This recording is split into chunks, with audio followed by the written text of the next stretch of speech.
Welcome to What You Came Here to Create, the podcast to support driven, ambitious women who know that they're capable of more. I'm your host, Beck Sands. I am an author, a PR consultant, I'm a visibility mentor, I'm a certified coach, and I've also been in business for over 7 years. So together we are going to discover the mindset, the courage, the visibility, and the self-trust to support you to bring to life the business or the creative project on your own terms.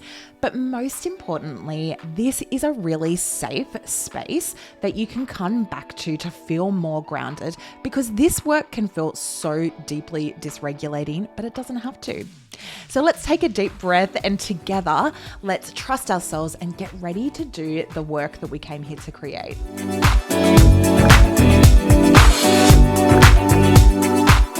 Hello and welcome to another episode of the What You Came Here to Create podcast.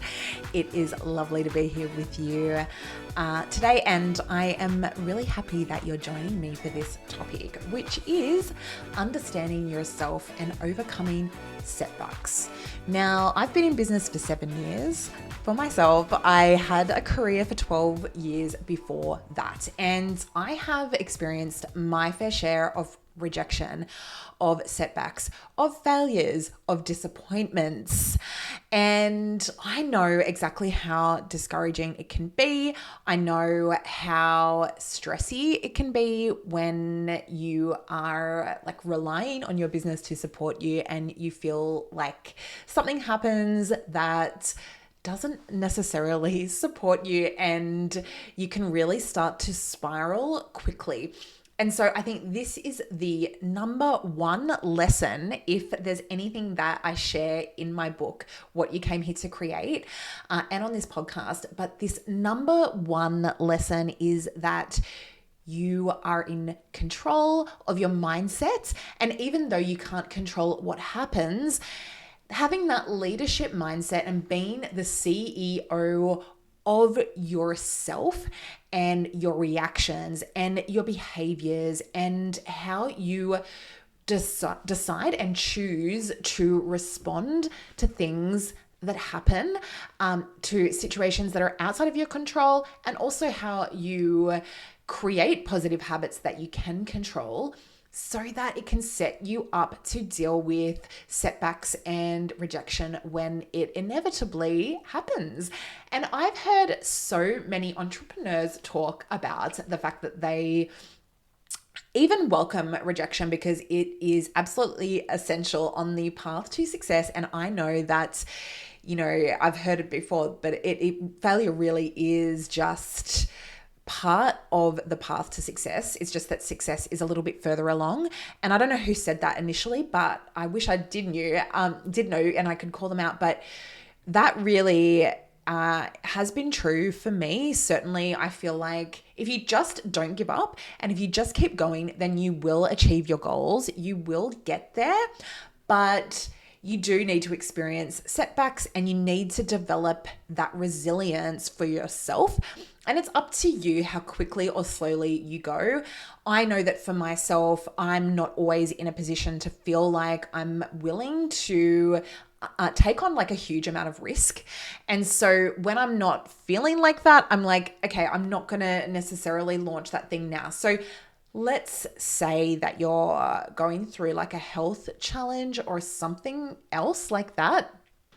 It could be a relationship breakdown. It could be moving house. It could be any number of challenge that happens in life. Maybe because you're going through that challenge, maybe you don't necessarily want to then put yourself through a period of significant risk in your business by launching something new or, putting yourself out there at that specific exact time. Like I know when I was going through my medical anxiety and PTSD and at the same time an IVF journey, I really didn't feel ready or like it was the right time to be launching anything huge, and putting myself out there in bigger ways, because my nervous system just couldn't really cope with it at that point. And that's okay. Like, I allowed my business just to sort of truck along and not necessarily be in growth mode all the time, but really just stable. Okay. So roadblocks, setbacks, rejection, all normal, all part of the journey, and there is something you can do about it, okay? You absolutely have control of how you respond and react along this journey. And I talk about this a lot in my book, but you really can take action regardless of the fact that, you're feeling like things haven't worked out necessarily as to how you wanted them. I literally have had probably 10 iterations of my business. I'm not even kidding. When I first started out as a coach, I was in corporate and I was a career transformation coach for corporate women. And that was my very first brand. I had it professionally designed, the website professionally done. It looked gorgeous, like the branding, it was like green and gold. And it looked really stunning, but I couldn't update the website myself. Like, this is back in probably 2015, 2016. I literally couldn't update my own website. So I had to pay the designer every time I wanted to make a tweak, which is wild, because think about how often you change your website, like every month, or if not every day. I mean, you tweak and like shift and add things, and so to pay like hundreds of dollars for every little tweak on your website is just crazy. So I did actually move on from that after about a year or two. But I did pay like $5,000 for that website and brand, I think, or even more. I don't remember, but it was beautiful, but it just wasn't sustainable because of the fact that I couldn't change it myself. And I didn't have the control of that. So that was the first iteration of my business. Then I became, I think it was the career pivot coach. And I had a podcast called the Career Pivot Podcast.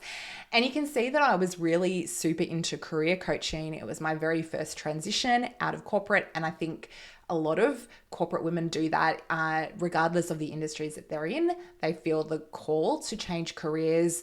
They feel misaligned with where they're at. And so they become career coaches and follow that path with the desire to really support others in that space. And I certainly had that desire. I certainly had that calling, and I did that. And I supported so many women to be promoted, to get pay rises, to create leadership careers in corporate, and so on.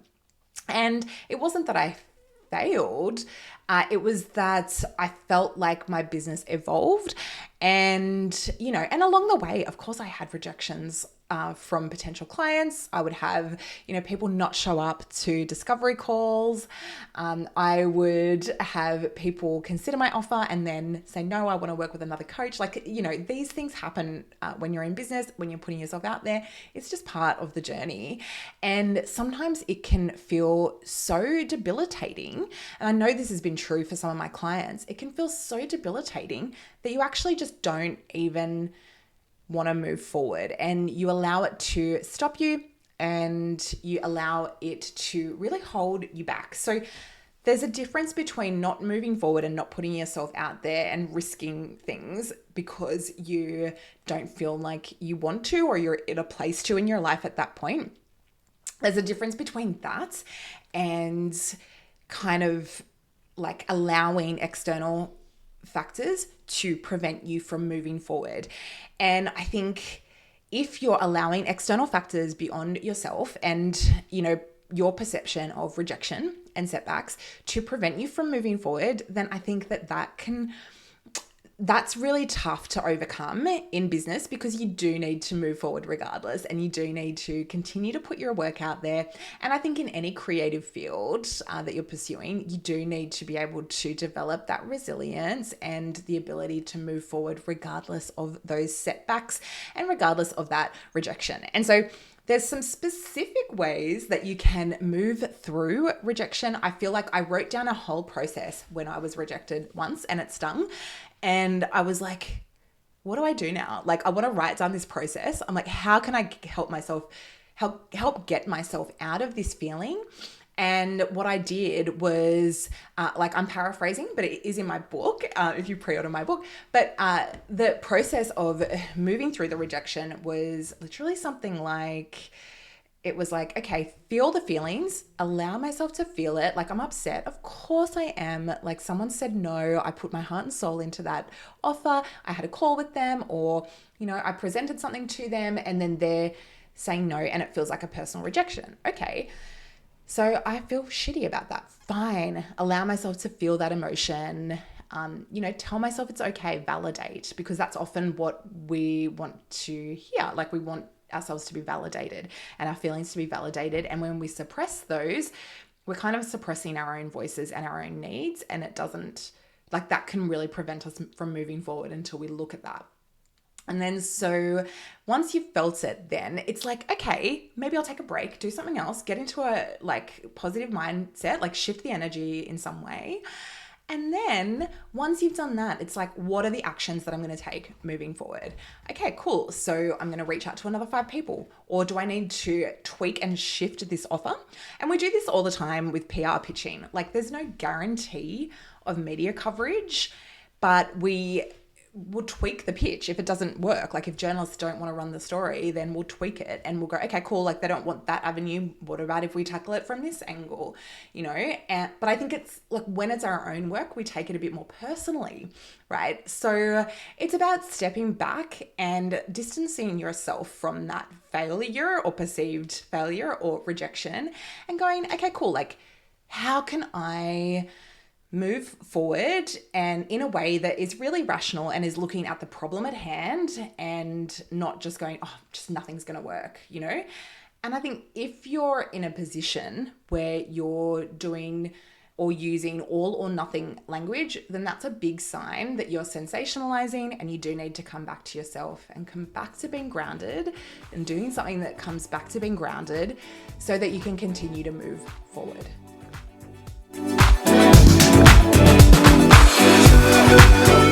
Before we get back to today's episode, I'm so excited to let you know that my new book, What You Came Here to Create, is now available for pre-order.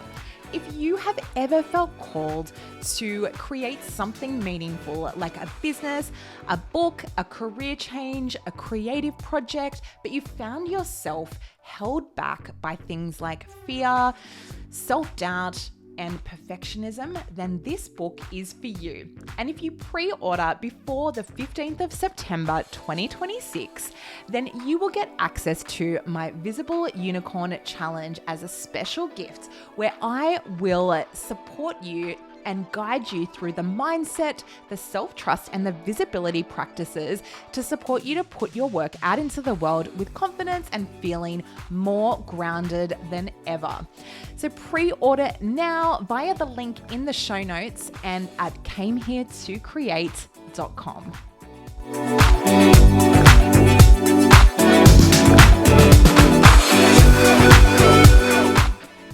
You can't control everything that happens. You can't control other people's responses.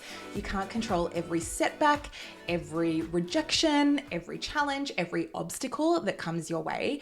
But what you can control is how you respond to it. You can control how you show up every day. You can control what you do next. And if you quit or you you allow these things to prevent you from moving forward, then that is going to mean the end of your goals, right? That's the only way you can truly fail, is if you completely stop trying and you quit. So it's about regrouping, yes, feeling all the feelings, but then being able to look at the path forward in a more neutral way. And I think neutrality is actually really the key to so much in business.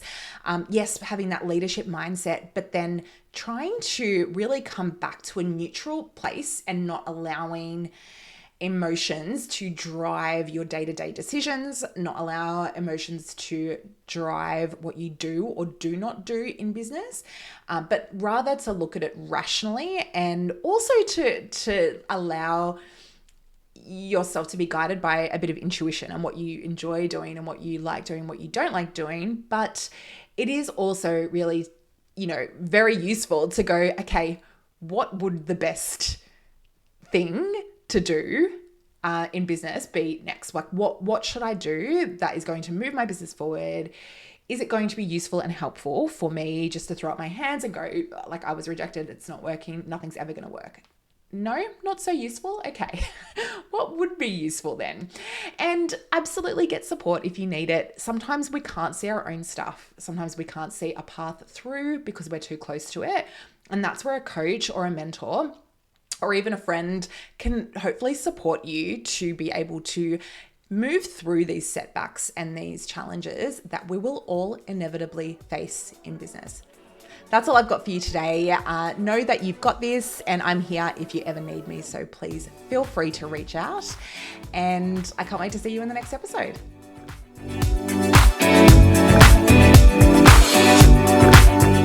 Thank you so much for joining me for this episode of What You Came Here to Create.